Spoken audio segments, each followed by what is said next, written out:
Let's get started. This is Math 2, Mr. Trutna here. Today we're going to start Unit 11. We're going to learn a concept called completing the square. This is Clovis High School. So as you're watching this video, you should be actively taking notes and filling out in your notebook whatever I write down on the notes. And if I go too fast and you need to re-watch something, make sure to pause any information and then go ahead and re-watch it again and again until you understand the concepts. Okay? So what we're going to do is we're going to learn a concept which is called completing the square. And I'm going to show you why we complete the square in certain problems. Okay, so whenever you study completing the square in a math class, or if you're reading a book about math, or you're sitting in a class and the teacher happens to mention to you that, hey boys and girls, today we're going to learn about completing the square, the very first thing that you do when you complete the square is you learn a concept called making a perfect square trinomial. Okay, so first thing that we're going to do is we're going to learn making a perfect square trinomial. Okay, perfect square trinomial.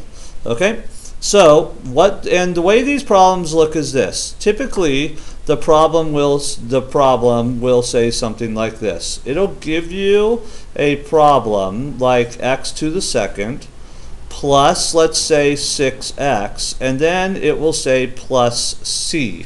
Okay, and then what the problem will want is it wants to know what would you put right here in that c value in order to make this a perfect square trinomial. Okay, now the concept behind this is very simple. What you do is you take the middle term, the b term. So you're going to take this term right here, which is positive 6. So take that term, and then you're going to divide it by 2.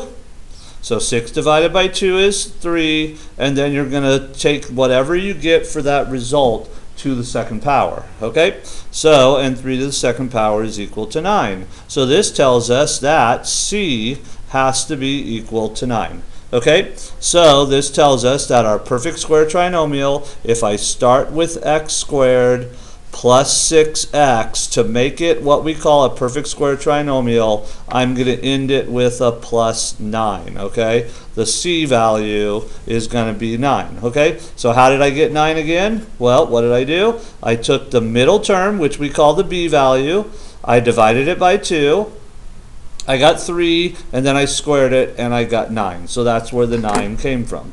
Okay, so let's just do a couple examples of this to make sure that we understand how to find the c value in order to make it a perfect square trinomial. So in b, we're going to have x squared plus 10x plus c. Okay, and then in c, let's go ahead and have x squared minus 6x plus c. And then let's do one more, and let's go ahead and have x squared plus 7x plus c. Okay, so the first one right here, I want to make it a perfect square trinomial, so I have to put a number right in this area here, which is what we call the c value, to make it a perfect square trinomial. So how do I do that? Once again, I take the middle term, which in this case is 10.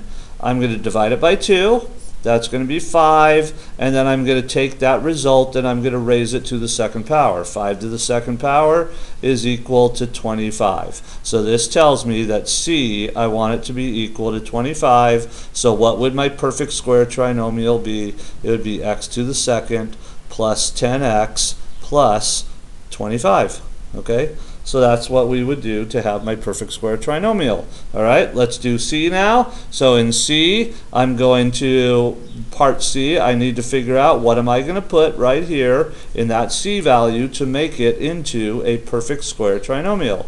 So what do? The process is I take my B term, which in this case is negative 6.